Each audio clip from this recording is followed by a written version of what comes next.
up, guys? I'm Wesley. And I'm Bailey. And this is the Wesley Weighs In podcast. What's up, guys? What is up?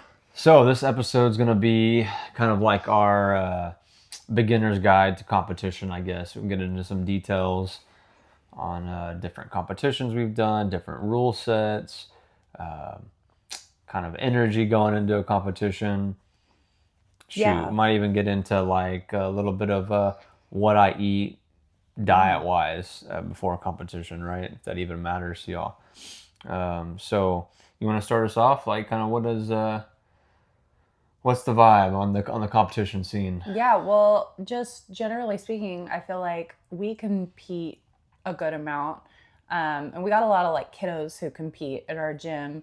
But I've had parents ask even recently just like different questions about like what tournaments we're doing, and like when we got back from Euros, I got a lot of questions about that, and people not really knowing like IBJJF and how that varies from other things, and like seeding points and how they determine brackets and all of these things.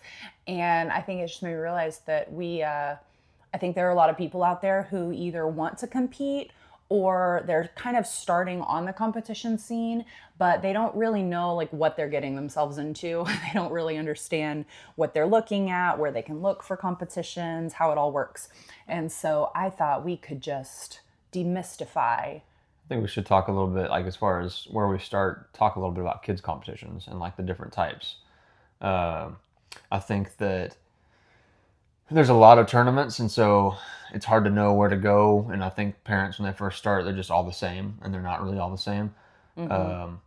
And I think the level of each tournament should dictate, you know, where you take your brand new grappler to go compete at, you know, which ones you should compete in first. Mm-hmm. And our whole family competes, and the girls have been competing since they were little, you know, like, I say little, but like 8, I think. Mm-hmm. But yeah. It was like right around 8. But we put them in no submission tournaments first. So kind of how the tier breaks down, you have like your lower tier tournaments, and I would say those are more like your grappling industries. And when I say lower tier, I just mean they're not overly prestigious, and you're going to have these like world champs, you know, obviously got like killers there. You can. I mean, anybody can show up to any of these, but these ones that the lower tier that I'm calling lower tier, they're more local, smaller, good to get your feet wet in tournament, especially if you're brand new to competing, and especially if you have kiddos who are brand new to competing, are going to be like grappling industries, New breed. You could put Naga in there. I would say it's kind of like stepping out of low tier. Naga is, you know, they got the expert divisions and stuff like that. Mm-hmm. More people go to Nagas.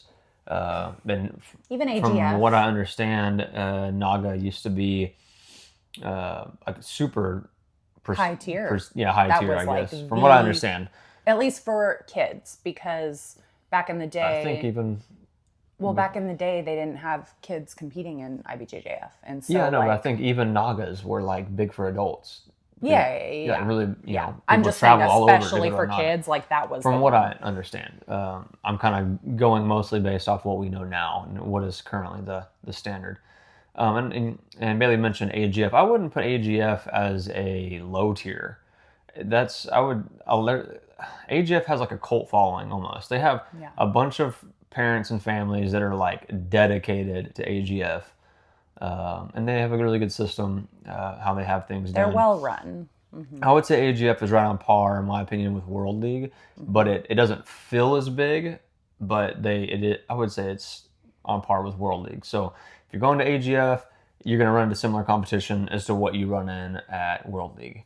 Mm-hmm. Their system is different. You can get more fights, but I want to back it up. So like grappling industries, Nagas, those tournaments, they have like, they're good for brand new gray belts, because sometimes they'll put the gray white belts, the brand new grays, with the white belts as well. So it kind of lets your athlete or your grappler kind of get their feet wet, you know, fighting with a gray belt on technically, but they're still fighting some white belts that are close to gray white and other gray whites as well. So it kind of gets their feet wet in the gray belt division instead of what happened to like Dax, for instance, whenever he fought at World League for his very first gray belt tournament. He goes and fights a freaking gray black belt kid who is like clearly on the road to Pans, like totally different level of what Dax was at the time. And that's just not good for their confidence. But anything to add to that? I mean, I could keep going. I feel like I'll talk forever. I can tell. Yeah. So, yeah, we've talked many times about how the jump from white belt to gray belt for kids, that jump in division is often it's often kind of jarring. Like it's a big level jump, and the gray belt division is people from gray white who are brand new to the gray belt division to gray black, people who have been in that division for 2-3 years who are about to go to yellow belt. And so when you've got somebody who's fresh off white belt, they can get in there with somebody who literally has 3 years of experience on them. And that can be a lot. So yeah, some of these tournaments where they tend to combine the gray and the white belt division are good, like good jumping off points, like you said, to get their feet wet in the division without jumping into something where they feel, completely overwhelmed by the level of skill that they're seeing for the very first time.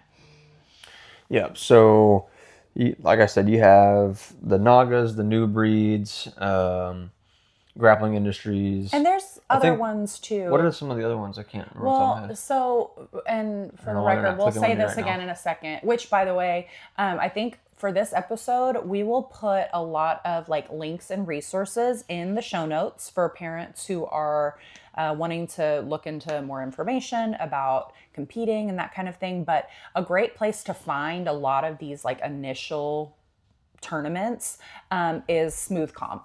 It's an app.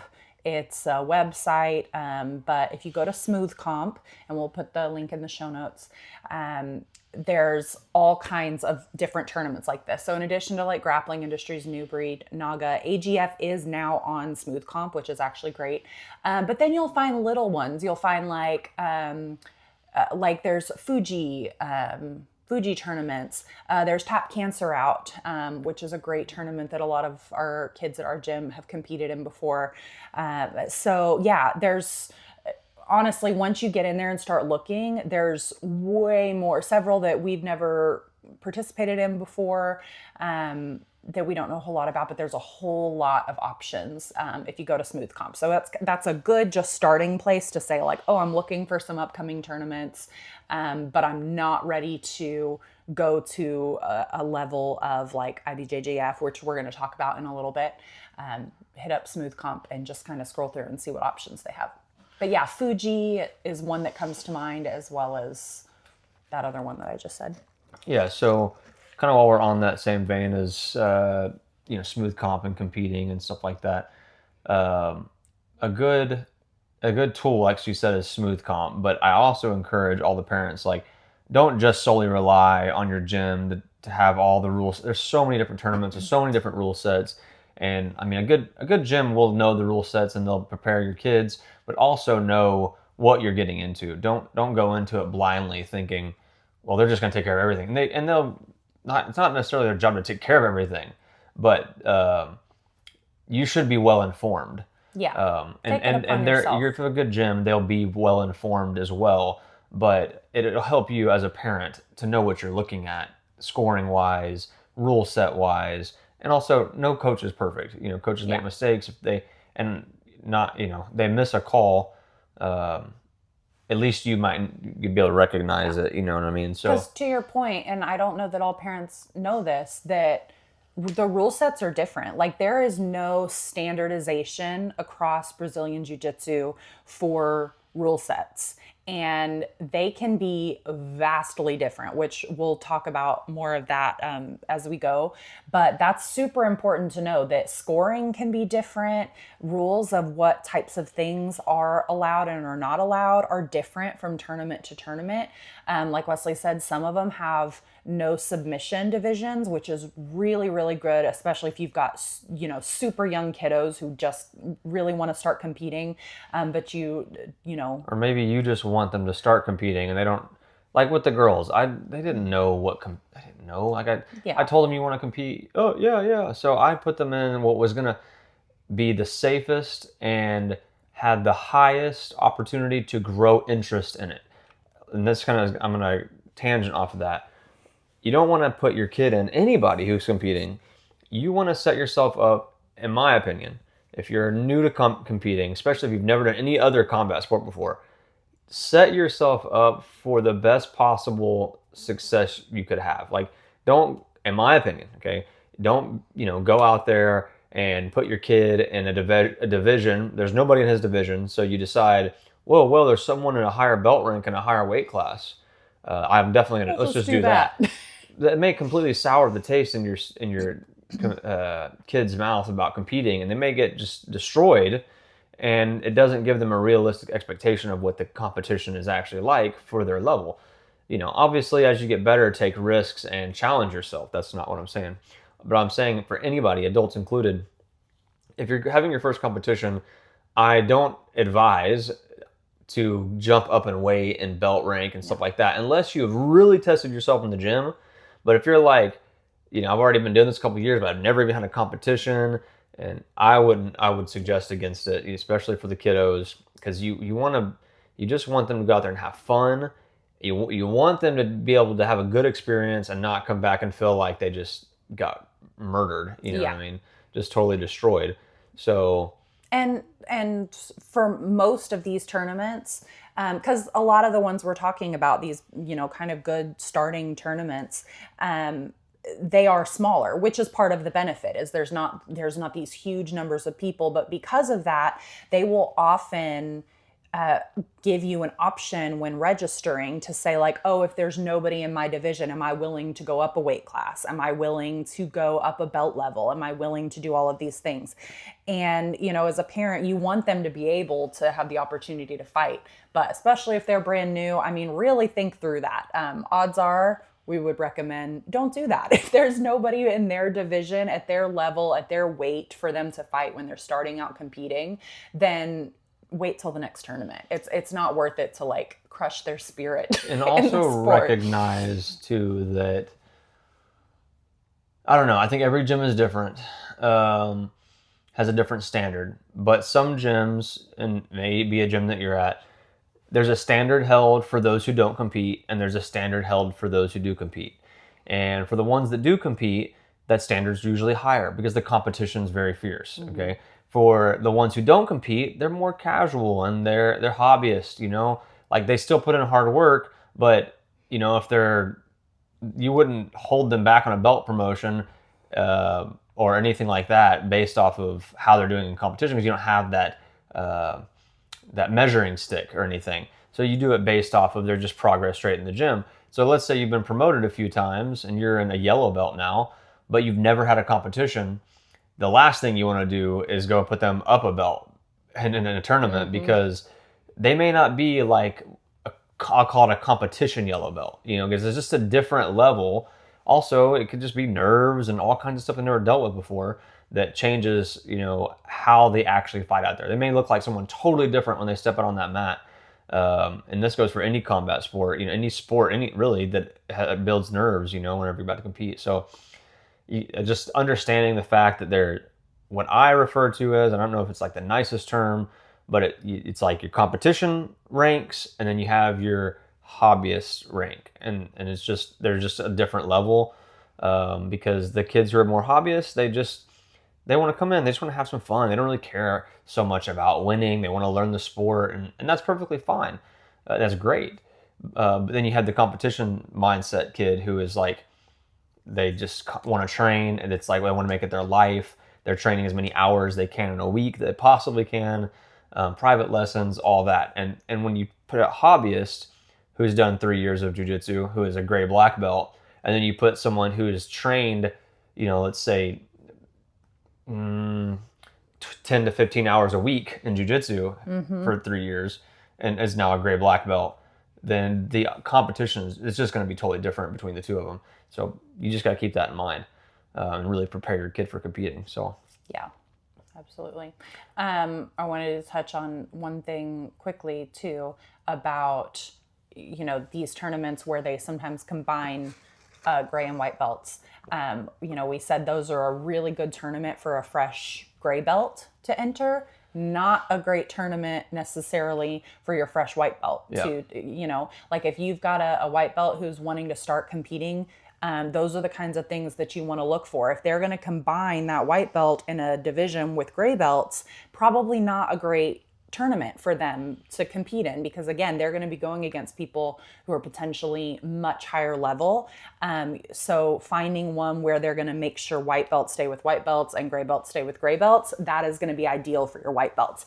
But if you're a fresh gray belt, that's a perfect situation for them to be in. Yeah. So, you know, it really varies, and it's something that, like Wesley said, taking the ownership of it to kind of research rule sets and stuff, but then also talking with your gym and your coach, who is going to have a lot of that information, and y'all can kind of develop a good game plan for what a good first tournament would be for them. And another good thing that's going on right now, and I think this should be kind of standard. I think everybody should kind of adopt something similar to this, is what World League has just started doing. This is Jiu Jitsu World League, by the way, if you haven't heard of it, Jiu Jitsu World League. And just be clear also, Jiu Jitsu World League is a big difference between worlds. I get a lot of parents who say, "Oh, we're going to be at Worlds," and it's like massively different. They're not the same thing. Worlds is extremely prestigious in the IBJJF world. World League is a local tournament. You know, yeah. And it is not on Smoothcomp, by the way. So most of the other local tournaments you'll find on Smoothcomp. Jiu Jitsu World League has its own website. You have to go through them to register for those events, and you have to look on their website for their calendar, not on Smoothcomp.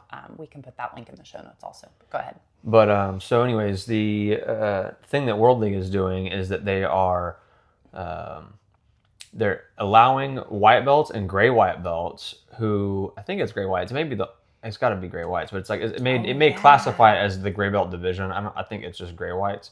But I don't quote. I mean, I'm not. You have to go quote me on this, or don't quote me on this. You have to go research it for yourself, because I don't know the exact numbers. But it's like you have to have like 3 to 5 wins in that division before you get put with the group of people who have more than 5 wins. So it allows, like, Dax is a brand new gray white belt. Like I said, the first tournament he did at World League, they didn't have that. So his very first 2 matches were against kids who were just on a different technical level than him. And so, but now that they have that, he hasn't got any wins at World League yet, and he's only done that 1 tournament at World League since he got his gray white. Now he'll be in that division where I think it's like 3 or 5, less than 5 wins or something like that. Yeah, so that'll be they've good got for a little subset. They have the same thing for the white belts. So that if they did that across all the tournaments, that would be a really good way to standardize. Also, not allowing people to sandbag. You know what I mean? Yeah. Like, oh my gosh. They got we'll talk about that a little bit more. But so, anyways, that's one thing that World League's doing, and we'll kind of like we can probably put a link in the show notes. Yeah, for that. So. But kind of like segueing off to the other prestigious or other higher level tournaments, I'd say. So I would say AGF and World League is kind of middle of the road. Underneath that, was They're your like Naga, high level local tournaments. Your Naga, your New Breed, and so on. All the stuff we just mentioned. Then above that, your higher tier, that's going to be your IBJJF organization, all those tournaments. And then there's a subset of those IBJJF, all the IBJJF tournaments that have a level to them, of lower, middle, and higher level. And then you have your ADCC, which is similar. That's like the nogi version of your prestigious tournaments, Yeah. It is a large organization, the International Brazilian Jiu Jitsu Federation. It is one of the largest, most prestigious types of tournaments that they have. IBJJF is very prestigious. There are others like ADCC that are on the same level, but entirely different. And we'll talk about that too. But IBJJF for a lot of people is, one of the standards. Like I said, very prestigious. It gives away world titles. And particularly in nogi, they also have gi, particularly in gi, they do also have nogi. But it's definitely, I I would say, I don't know what your thoughts are, but I would say it's almost more prestigious on the gi side because there are other very prestigious nogi tournaments like ADCC that people can compete in. Whereas for gi purposes, IBJJF is like the biggest that it gets in the gi. Yeah, I think you can say, if you have someone telling you that they're a world champ, they're talking about IBJJF typically. Yeah.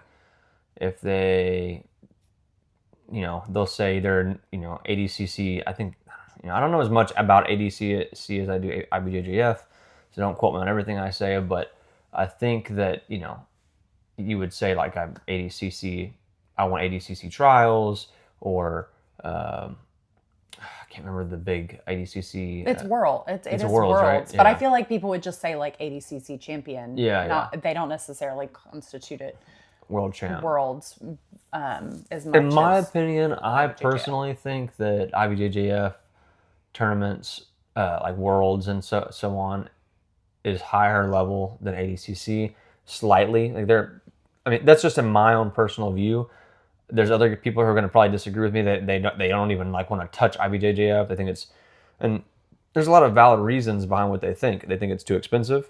Mm-hmm. They think it's too not organized is the right word, but like too what's the word, like you know what I'm talking about? Yeah, I know exactly what you're talking about. Like overly managed, maybe. I don't know how to put it. Like, yeah, the rules are more strict, and they, for some people, would say that like the rule set of ADCC lends to a more exciting fight. One that's more submission oriented and that kind of thing. Whereas I've even read. Some people would argue that IBJJF's rule set like encourages stalling and things like that in favor of the strategy for winning in that environment, whereas ADCC kind of does the opposite. Just different opinions on it. Yeah. But I will definitely say, like, and for some people who have been competing, IBJJF can feel more like daunting. But I think it is because they have a strict rule set. They have a strict rule set for advantages and penalties that they give. Their uniform check is one of the most like strict, and they're very serious about it. IBJJF is one of the tournaments where like you can only have certain colored gis and your patches have to be in certain places, and they have a fancy measuring stick where if your belt isn't long enough and your pants aren't a certain length, then they can't. But see, all that stuff I like. I do too. Like I feel like the ones who are complaining about that are the ones who are try to squeak by with the rules. Yeah. They're like, I want my belt to be extra short, or Yeah. my gi to like barely fit me, And I don't. I like I feel like they're making it as fair as they can. There's a lot of stereotypes with the refs and judging. If you're not Brazilian, you're not going to get the fair shake, stuff like that, which may or may not be true. Yeah. Some will probably say definitely true, but I mean, it's just a funny stereotype if you ask me. Yeah. But they definitely they do things a certain way, and that's just all there is to it. But I do think some people, whether they like it or don't like it, I do think it can be intimidating a little bit for somebody who hasn't done it before. It can feel like it's more intimidating. At the end of the day, though, if you know the rule sets, then you know exactly what to expect. There's no question mark. I think the other thing is weigh-ins, because weigh-ins for different tournaments, like we've said, they're different. The rules and how you do things are different. Some tournaments you weigh in, like AGF, you weigh in. Even if you're fighting in gi, you weigh in without a gi, and you have an up to a 1 pound weight allowance. World League, you get a weight allowance, but you weigh in with the gi. Both of those, and some others, you can even weigh in the day before your tournament. Others, you come weigh in the morning, and then you can fight later. IBJJF, you weigh in as you're stepping into the bullpen. And so that can also feel daunting for people because it's more challenging, not necessarily more challenging to make weight. It's just that you have to be fight weight right before you step on the mat. You can't go weigh in that morning and then go eat a big breakfast and come back that afternoon and fight. I do like that as well. I like that a lot. But it's harder for some people, to be able to make that happen versus drying out, coming in and weighing in first thing in the morning and then refueling. I feel like it makes it a lot more fair because you got some guys who really... Yeah. And there's still some guys who manipulate the scale, with water cutting and stuff like that. Yeah. Quite a bit. Even with that short amount of time, they'll just like down water while they're in the bullpen.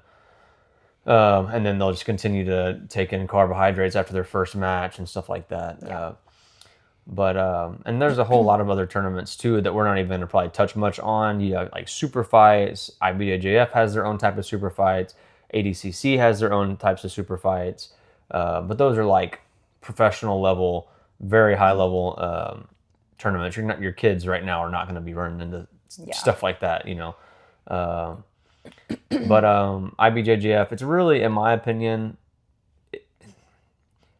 it is a higher level competition of kids and adults.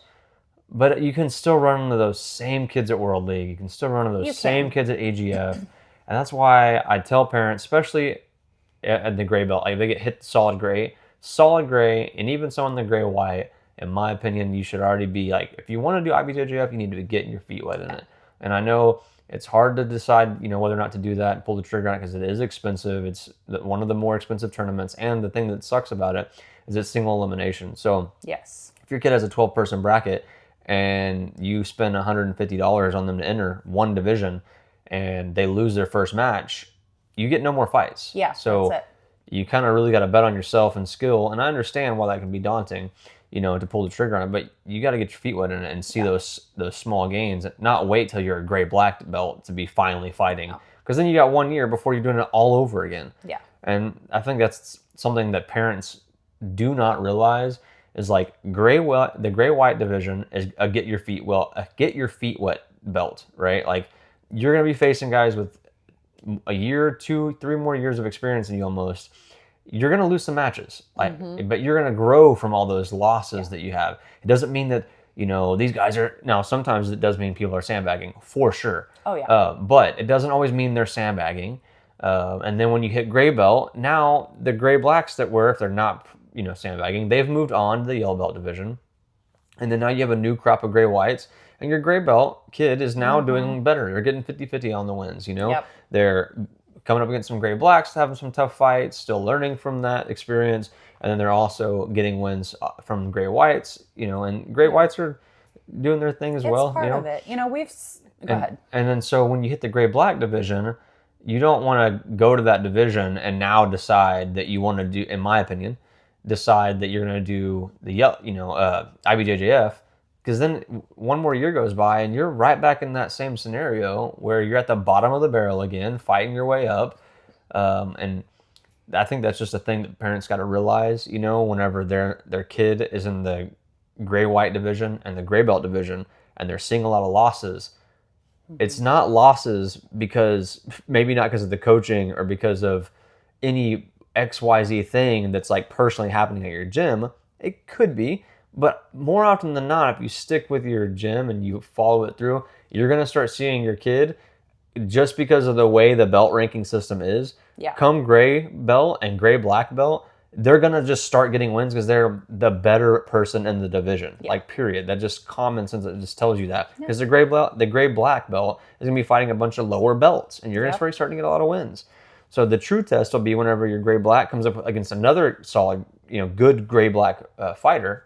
This could be a yellow black, or all the divisions have their 3 belts. You always start with white stripes. I'm just talking about gray because that's where our kids are right now. But yellow, and then you got orange, and then green. But it's all a white stripe, a solid color, and then a black stripe on that color. And they all fight as long as the any gray, white, gray, or gray, black all fight in one division, and that's just how the kids' belts are set up.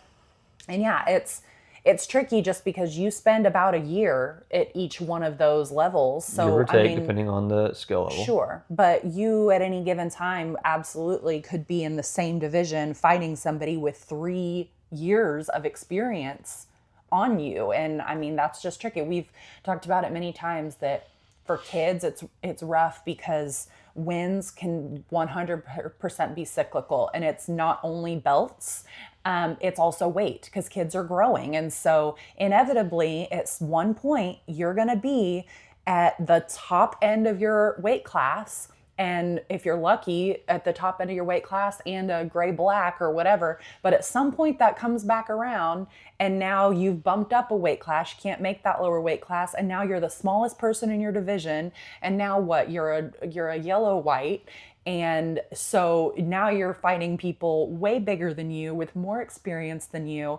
And you're going to go through a season of losses. That's where Dax is right now. Dax, you're going to when he struggle. fought at World League, I mean, he was at the bottom of the weight class. So kids are having like 10 pounds on him. Yep. And that's a lot whenever you only weigh 55 pounds. Exactly. You know with what I mean? These kids, yes. So, and then he's fighting a gray black belt who has, and like I said, the kids, some kids their parents are sandbagging them. They know they are because they want to chase a PANS title or whatever. And we'll talk about that in a second. Yeah, and so that's what happened to him is he was fighting some kids that just like, he was just, the truth of the matter was he was nowhere on their level yet, and I don't look at that and go, oh, well, I need a new coach, No, I take it for exactly what it is with a grain of salt and say, I recognize where he's at and I need to stick with it, and we're going to get him there. You know what I mean? So I just think that's so important for parents to understand, and to help their kids understand too, that like, especially with kids, that's just part of it. You're going to go through seasons where you are on top and you are bigger than everyone and you're better than everyone in your division and you're just like mollywhopping everybody. But in one belt promotion, everything changes. One little growth spurt and everything changes. And now suddenly you're at the bottom just trying to survive your tournament. And it's just part of it. And it's going to come back around, And I just think setting those expectations are so important, because a kid who's been killing everybody at white belt is going to get that gray white belt. And they're probably going to go a few tournaments with few, if any, wins. But it starts picking up. And when it does, it's so rewarding. But they've got to know that just because they were, crushing everybody at that last division, when they go up a belt level, it's usually a little bit of a learning curve. But trying not to let them get discouraged. And I will say this though, and because this is the Wesley Weighs In podcast, I'm going to weigh in. All right. Okay. And the only time you see that not be the case, in my opinion, you see someone go from gray black and they go to yellow white, and they're still murdering and killing good who have been there for 3 years, yellow black. They've been sandbagging. 100%. I don't know if they you shouldn't say have been it's at that division anyway. They should have already moved on from the gray belt division long ago. Agreed. And yes, there's a giant debate right now, especially amongst parents and gyms who have a lot of kids who compete and have ran into this about the belt system. I think it's the parents or coaches that they abuse it, that muddy it. I think that the 3 belt divisions, I think, are okay as long as you have enough or less. How do I put this? You let your ego go a little bit with your kids, and you say, I know there's not a lot for them to fight because there's just not a lot of green belts or orange belts or whatever at my kid's level, but it's not fair to keep your kid at yellow belt division killing everybody when they should really be an orange. And there'll be a young orange and there won't be that many people for them to fight. It doesn't matter. You're taking away wins from other kids who have, they've been waiting for their shot. Yeah, exactly. So that's what and I've seen it, you see kids go to PANS in the gray belt division and podium multiple times for ever getting promoted. Come on, guys, it's like, I come from a background of boxing. The idea is challenge yourself. Take a freaking risk. Challenge yourself and take the risk to be great. What type of message does it send, or how great and good are you if you are like a PANS silver medalist and you're going to stay at gray black again and try to get gold again? I don't know. I just don't fully agree with that. And I think that now you look so great on social media because you're mollywhopping all these people who have 4 or 5 years less experience than you do. I'm of the the opinion that 1 year per belt rank, unless you're just a different level of person and it's just clear that you're not even being challenged anymore. If you're not being challenged in your division at all, then you should move on. 100%. Like the girls, for instance, when they run into a gray white, they're not as challenged as much, just like it was with them. But when they run into gray blacks, they're still challenged. 100%, and they have their rivalries with even friends that they face. You know what I mean? And that's part of it. But they're not out here just totally murdering the other gray blacks.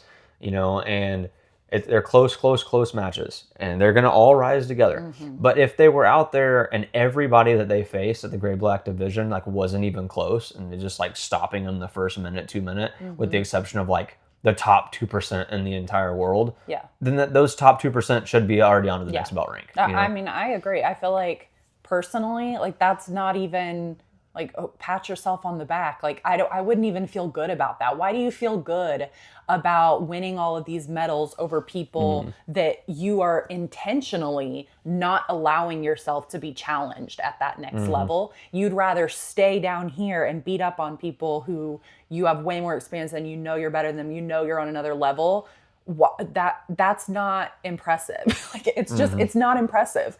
At the end of the day, what is your goal? And if your goal is to continue improving and progressing and being the best you can be, challenging yourself is what you should be doing. So it blows my mind. It's like, congratulations for winning another PANS title. Like I'm not impressed. Yeah.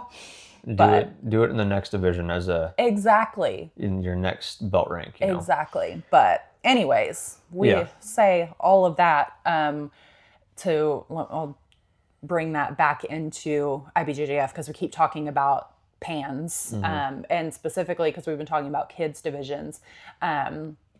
Kid PANS is like arguably the highest level kids tournament in the world. It's the world's. The Pan American kids. It's the world's for kids. Yes. And so for IBJJF, just generally speaking, there are different tiers and different levels of tournaments. So you have like your local opens, which are basically the equivalent of your world leagues and your AGFs, whatever. It's a local tournament. Little higher tier though is typically your higher, because it's more expensive. Higher level, higher tier. I feel like normally like I was talking about earlier, parents who have higher, I won't call faith, I guess, higher faith or trust that their kid's going to do well, they're putting them in. Yeah. So you're not usually seeing a lot of gray whites. Yeah.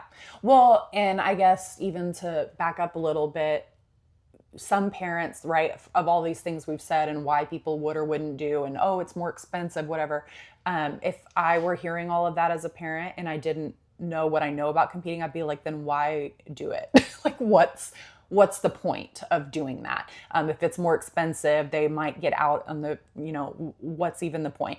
And the point is because of the level of tournaments that IBJJF has at the highest levels, and most of these lower level IBJJF tournaments are to prepare them for the big ones. Like, so for IBJJF, you start with your opens, and then you have your majors, which are the most prestigious tournaments in IBJJF. And there's 4 majors. You've got your European Championships, which is what Wesley and I competed in January.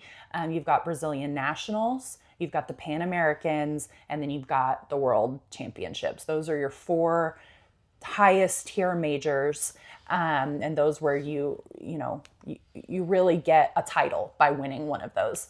And then in between, they have several others that are a higher level tier, but they're not considered majors, and we'll talk about that in a second when we talk about seeding points. And then for kids, their big one, like Wesley said, their worlds for kids is PANS. Kid PANS is the highest level, the highest medal that you can earn as a kid in jiu-jitsu, at least in IBJJF. And so... At least in America. In America, yes. So the question of why would you do IBJJFs if they're more expensive and whatever, it's because of seeding, which correct me if I'm wrong, but as I'm saying this out loud, I feel like it's fairly unique to IBJJF. Like these other tournaments, if you do World League, AGF, if you do any of these other local tournaments, they don't have anything like this. Seating? Yeah. The AGF implemented a seating thing that they have. Did? Okay. I think ADCC, I could be wrong, but I think they have some way of ranking people. And all of those, to backtrack on some of those, like on Smoothcomp, if it's any tournament in Smoothcomp, they have within their system, it keeps track of for all tournaments you've done within the Smoothcomp system. It'll keep track of how many wins you have and how many were by submission, whatever. So you kind of build your record within that system. World League, because it's not in Smoothcomp, is separate, but World League keeps track of all of that. Every year they award like season champion for the people who, really perform super, super well within Jiu-Jitsu World League tournaments. So they all have their own way of like rewarding how well you do within those types of tournaments. And this is one thing I talked to a parent about this recently who was talking about, and we were talking about Europeans and our goal to compete at Worlds this year, and explaining that like in order to better our position for Worlds, we had to do IBJJF tournaments, competing in World League, competing in AGF, competing in nogi. Like that has no bearing on our position at Worlds. What does is your seeding. And so IBJJF has this seeding system. And essentially by winning other IBJJF tournaments, you rack up points. And then when you go to a major, those points are what determine your spot in the bracket. So essentially, if you want to go to Euros or you want to go to Worlds this year, and you're like, I want to go become a world champion in IBJJF. If you have not fought IBJJF before, you cannot expect to go to Worlds and get an advantageous position in the bracket. You can't even expect to get a fair position in the bracket. The lower your seeding, the more likely that you're going to get placed with the person who won Euros, who won Pans, who has won all of these other tournaments the year before, and potentially knock you out of the bracket in your very first fight, So the number of seeding points that you have in IBJJF is what determines your placement in the bracket. And so it's super important. Also, buys. If anybody gets a bye, the people with the highest seeding are the ones who are going to get a bye, which means less fights. So, and pushing you forward to the finals faster. The nuances of that is like you have 70 people in your division, which is the case for some divisions. Yeah. It's not a battle of skill at the end of the finals necessarily. It's about who has the most endurance at the end. Yep. Because there's some guys who have pretty much give up because they're just so dead tired. I mean, I've seen it. When the seeding can really come into play, if you can make your fights quick and you have an easier run to the finals, endurance-wise, I mean, you'll be much more prepared to face a guy who's dead tired. Exactly. You know what I mean? So your strategically goal, speaking. Yes. Yeah. Yeah, it's all about strategy, and that's why for IBJJF, they really reward looking at their competitions in a season, and they refer to it as seasons. Even your seeding, like they have a whole fun little mathematical calculation on their website that talks about how your seeding points are calculated. So essentially, if you win at tournaments, you get a certain number of points for each, whatever, if you get gold, silver, or bronze. And if you win in the open, gold, silver, bronze, you get points for that as well. But they also are weighted higher if they're in the current season. So if they've happened in the last year, then it's weighted heavier than if it happened 2 or 3 years ago, because they really reward based on good performance throughout an entire season of competing on the way to Worlds at the end of it, versus just saying, oh, you can just show up to Worlds and compete and become world champion. They've intentionally set up their system so that it's way harder to do it that way. It's much easier to go and do well if you've been following the season and performing well throughout an entire year of competing. And let's not even talk about just the seating aspect of it, but about the fact that each title you win is like a feather in the cap. You know, Absolutely. I'm a European champion or world champion, and that's kind of like saying you were the best in the United States for pans, or you were the best in Europe for the European, or and then the worlds. I mean, literally, people I fought in the blue belt division, like a guy from Japan, a guy I don't remember where else I fought guys from, but from different countries. So there's people travel all over for this Yeah. world's tournament. Because for a lot of people, it is the most prestigious. It is Yeah. the highest title and the highest honor So you can receive. people want to be able to say they have the title of being a world champ, you know, and coaches like to say we have a world champ in the building, or we have a world champ compete train with us today, and you know, so that's a big reason why people want to do the IBJJF. I mean, and not to mention if I kind of don't even like do world leagues and AGFs, and I will occasionally do them. But if I'm gonna put my money towards any tournament, I'm already spending a bunch of money on tournaments. I'd rather it go towards IBJJF, my seedings, the experience of traveling out there, all that stuff. It's just so much more fun to me and where we're at in our life, you know. So Well, I think you hit that point where, like, we've said we're on the road to Worlds this year. That's what we're doing, and so we're doing 3 of the 4 majors. We're not doing Brazilian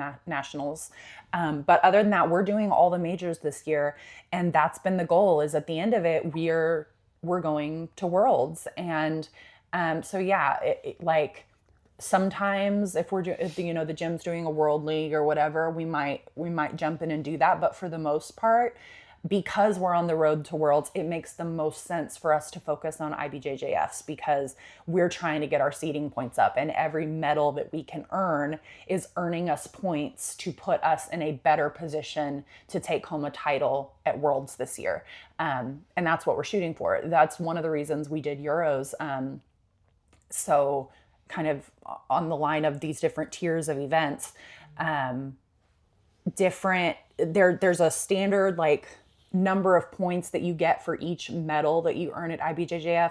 But then if you go on their website, they have different tiers where basically however many points you would have earned at a local open IBJJF, if you earn that same medal at this tournament, you get to multiply that times 2. If you earn it at these tournaments, you multiply it times 3. If you earn it at a major, then you multiply it times 4. So that's one of the reasons we did Euros, is because it was a 4-star, a 4 multiple event. So whatever we earned, we get 4 times that many points towards our seeding. Plus, if you earn them at a major, those points you win at a major go into a separate category called Grand Slam points. So all that really means is if I have 5 Grand Slam points and somebody else has 150 points that they've earned from opens, my 5 Grand Slam points count more. That I have a higher seeding because it was won at a major. And that IBJJF does that basically to keep people from just running around to opens and like farming points there, but not actually performing on a big stage.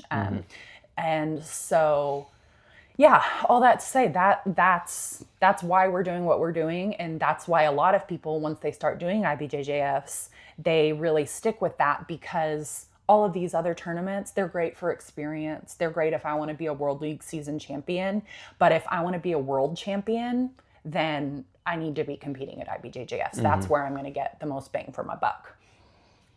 The only other thing that I would say about IBJJFs and specifically Worlds, there is one other distinction between the adult world championships and your master world championships. So they have a separate world event for those who are in the adult divisions, which is basically 18 to 30.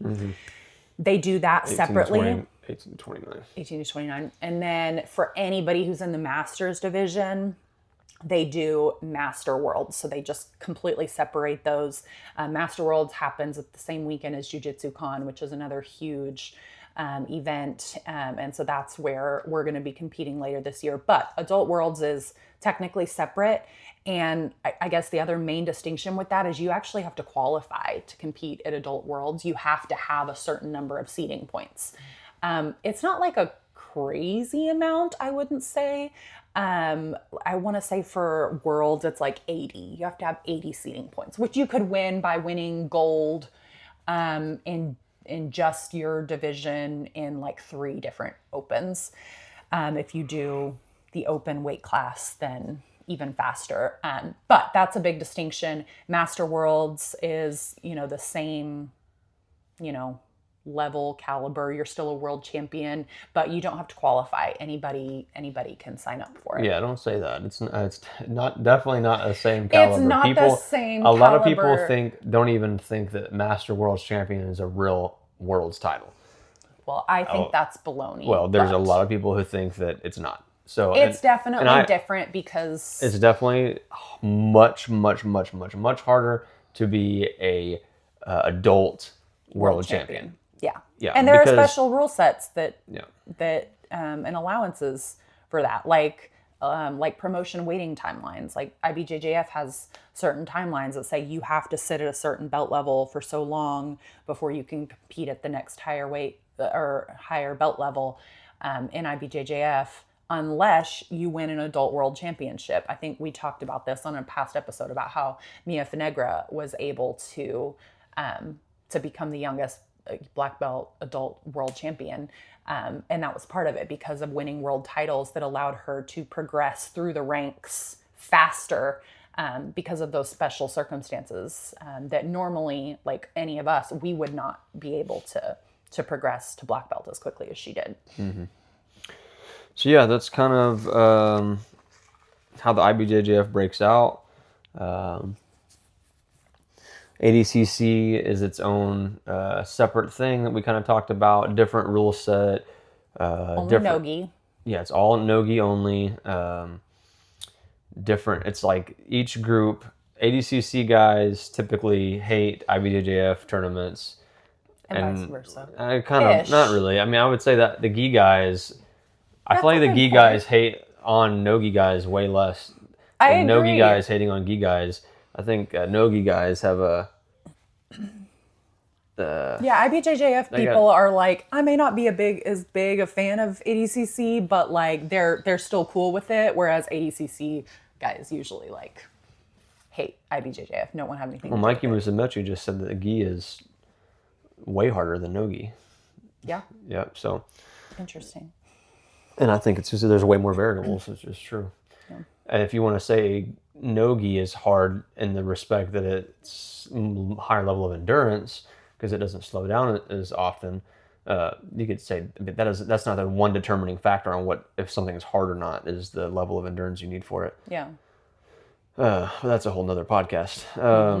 So in ADCC, it just has a different rule set and different submissions allowed in some cases. And anything you want to touch on with that? Yeah, we kind of mentioned earlier that the rule set's very different, and a lot of people argue it makes, number one, for a more exciting fight, and 2, it keeps people from stalling as much. It seems to have more of an emphasis on like submission. So I guess in the beginning, I don't know a whole lot about ADCC either. I had to do research for this episode, but like matches start off and there's no points in the beginning. So it's really like focused on submission. And then at some point during the match, a point system kicks in. It's similar to IBJJF's, not exactly the same. But then points come into play. And if nobody at the end is able to submit the other or to win on points, then it's basically referee's decision. And it's who's pushing the fight and who maybe got closer to submitting the other person, that kind of thing. So very different. Also, ADCCs are very chaotic, very unorganized, very, I'll put it like this, people are going to hate on me, very backyard wrestling.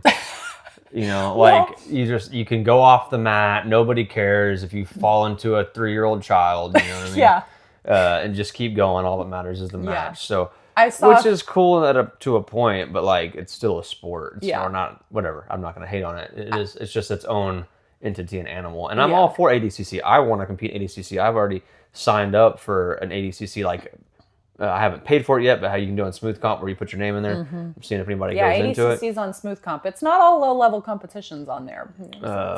So and also the girls are going to be competing ADCC soon too. So Yeah. but Yeah, it's I saw a TikTok video recently, and it was like the difference between IBJJF and ADCC referees, and like they came out and the ref like looks at one guy's uniform and then just like immediately Yeah, I DQs saw him that and the one. whole thing's over. And then the other guy, they come out for ADCC and he's like got a baseball bat tucked into the back of his shorts, and he just kind of nods, and guy chases him with a baseball bat, and like it's all good because that's more the vibe. I had made a note that ADCC and IBJJF, like IBJJF is very strict and regimented, and they follow a bracketing system and seeding points and all of this. much more professional. Yes, but then ADCC is high level, but it's equally qualifying to be able to compete at it, and a spectacle. Like it is intended to be something that people want to watch. I think they invite the chaos so that people are excited by it, and so I think that's why a lot of it tends to draw. Even if somebody doesn't want to compete in it, I think people find it interesting to watch because it's just it feels like anything goes, As far as tier levels, just so the way ADCC works, like Wesley said, you can go on Smoothcomp and they have opens that are just like an IBJJF open. They're just like your local World League, whatever. Anybody can go compete in it, kind of feel the rule set and kind of get the vibe. But the big ADCC that people, really talk about and want to be a part of is the ADCC World Championships. And not just anybody can go sign up for those. It's even more strict than like your adult IBJJF world, where you just have to have a certain number of seeding points. You have to. Well, the main way is to actually qualify to be able to go to ADCC World and then compete. The main way to qualify is if you win a trial. So personally, I would equate ADCC trials to like the majors in IBJJF. They're like big regional events, and if you win at ADCC trials, you are automatically qualified to be able to compete at the ADCC championships. I did find it interesting in my research that there are other ways to do it. Like if you've previously medaled at ADCC Worlds, a lot of times they're invited back to compete again, and some people can even get like just special invitations. Like again, I think part of this is the spectacle of it all. Who's a name that's going to draw a crowd and be interesting to watch. They might get an invite to come compete at ADCC championships. So yeah, they're very different, but ADCC on that level is definitely the same tier as IBJJF. They're just very different, and some people are very pro IBJJF, some people are very pro ADCC. It just kind of depends on what you're into. And then kind of lastly to kind of have an end note on each tournament and types. And then there's more too than what I'm about to mention, but UFC BJJ is kind of the newest attempt at making jiu-jitsu more mainstream. And so it's put on really good cards. They have a pit that they have them fight in. It's 3 rounds. I think it's like 6 3-minute rounds in a pit, and they put on a whole card full of guys grappling, and it's really, really cool. Right now you can watch it for free on YouTube, and they have champions who hold belts, and it's very much like the UFC, but it's just jiu-jitsu. And it's all nogi. They're very strict on pushing the pace, no stalling, like just making it as entertaining as possible. It's like, to me, what ADCC should be. It should be professional. It shouldn't, you know what I mean? Like if you could do the same type of thing in and have multiple fights like in a big tournament, you know what I mean? Which is obviously it's just one pit and they do a card, but it's way more professional. It's way more legit. It doesn't feel like backyard wrestling, and it's a really cool way to make jiu-jitsu mainstream. Kids can watch it and aspire to do something with the sport. Yeah. That's been my biggest complaint in the sport since joining is like it's wrestling, judo, gymnastics. All these different sports are collegiate level sports, or they have the Olympic aspect to them for kids to strive to be, a part of.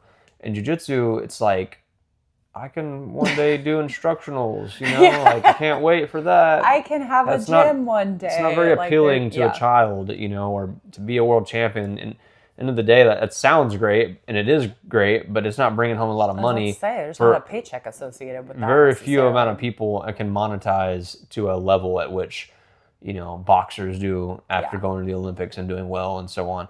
So it's nice to see something for the kids to aspire to be, and I can point my kids towards, look, this could be you. Yeah.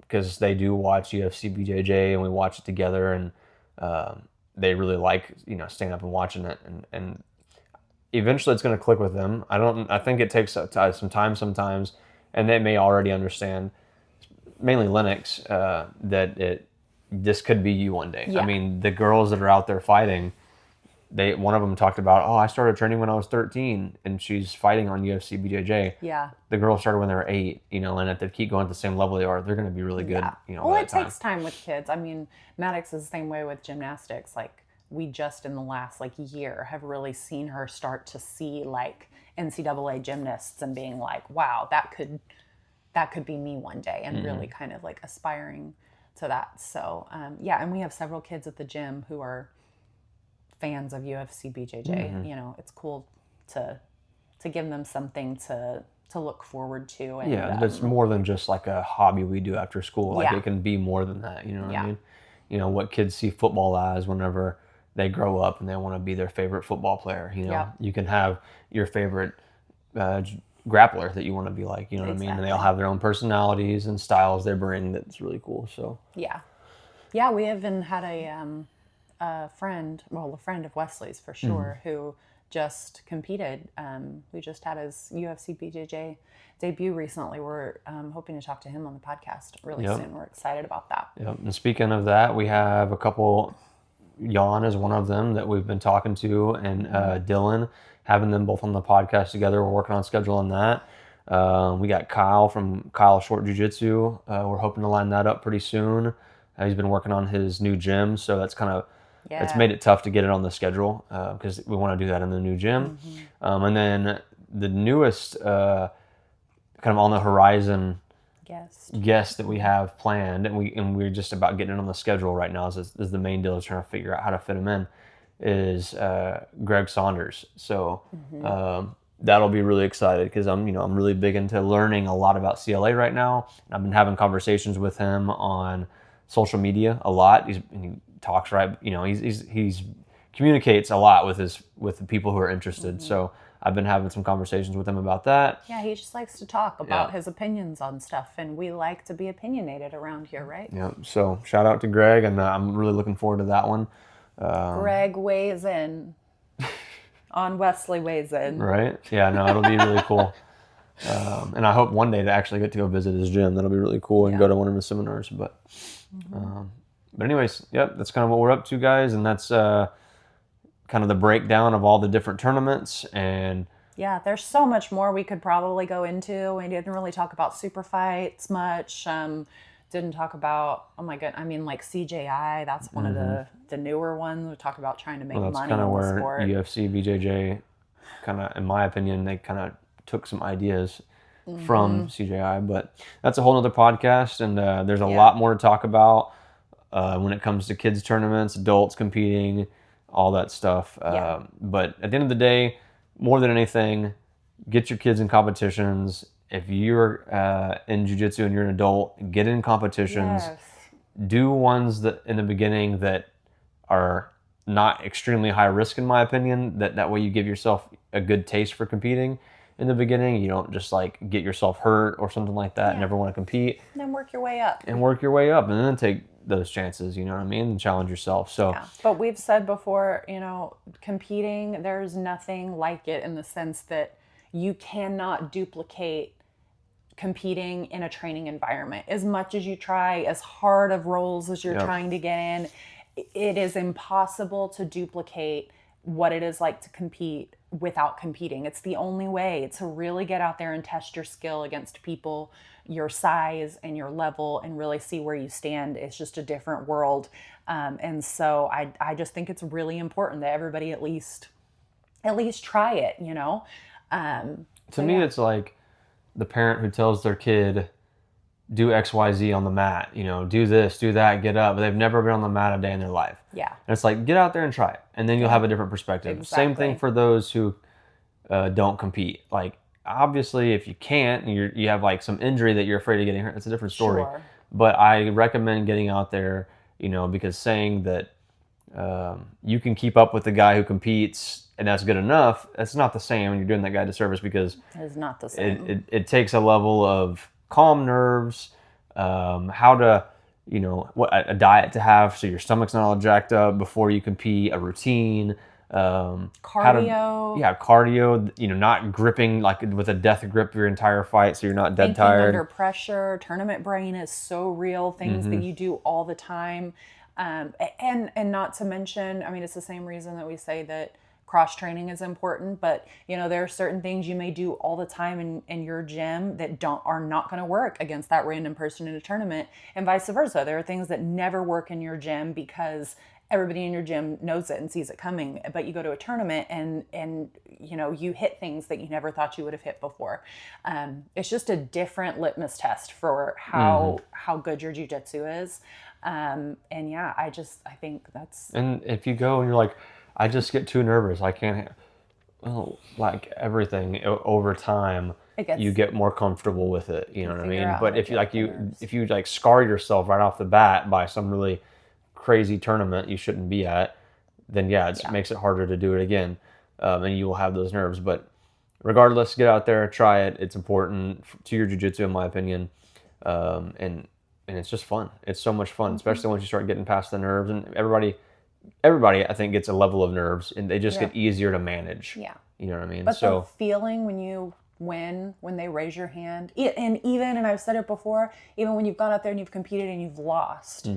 It makes it feel that much better when you get your hand raised, to know you went out there and you really tested yourself in a high pressure environment and you succeeded.